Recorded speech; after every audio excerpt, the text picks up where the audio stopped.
The next one is the screwball. It's mine. That's my pitch. Screwball. That's the humor. That's really the humor pitch right there. Yep. This is how Michael describes it. Humor can often be effective, and with this style, it's emphasized. Appeal to the journalist's heightened sense of the unusual. Stunts, slideshows, ancillary themes are all put to work here. Yeah. So we touched on it a little bit. How is this different? The other one's touching more on emotional stories that connect to the heartstrings, and The screwball this one's is more shocking. The screwball is where you just have so many variables working for you. Yeah. That would be what Arthur did, where he built the world's largest snow cone on a day where we had a winter weather alert. The juxtaposition was the current event mixed with this shocking idea and raising money for charity, all in one swirl of just, wow. It's incredible. Yeah. It's incredible. So we've talked about what that pitch needs to include. We've talked about the different styles of pitching. What, if you're a business owner right now, what are some practical action steps that you can take just right now?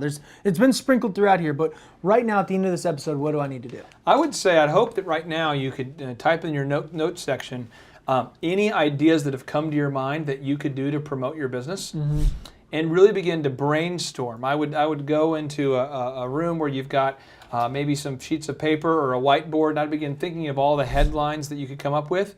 And if you're like, I don't know if I can do that, one sort of a dirty move that I know it's shocking that I would do this, but I've done this. What you do is you get the local publications of places that are far away from you, and you look at their headlines, and you just write them for your own business locally, because people in Texas might not know they've already ran that story in Seattle, and so you can repurpose it and it can work for you too. You can kind of take an idea and improve upon it.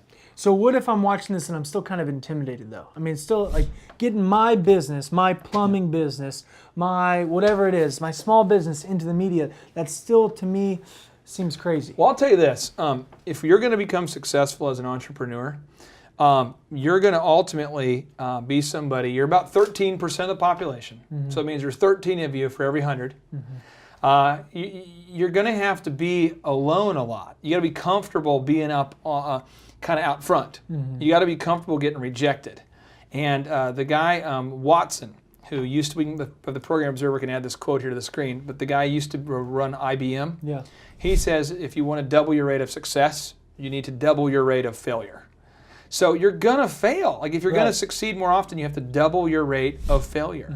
I love that mentality. So you can't be like, well, I hope I do it right and I don't get rejected. It's more of like, you're going to get rejected. I always go back to dating and give you one more dating tip here. Good.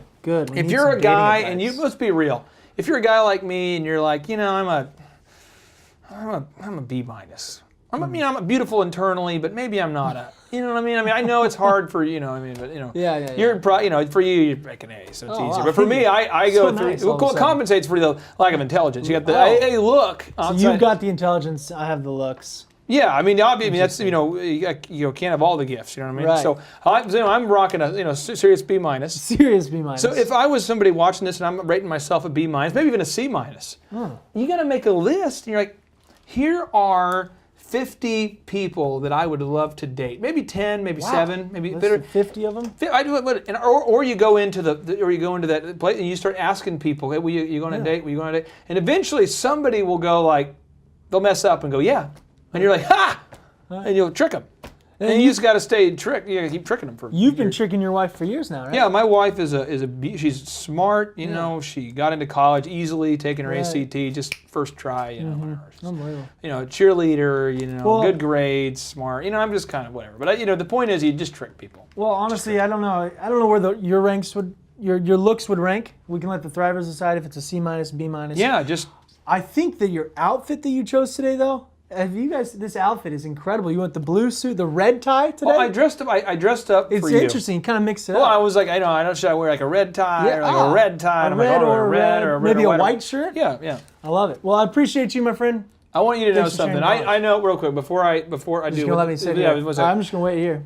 Even though sometimes I attack you personally, you're a great American. Oh.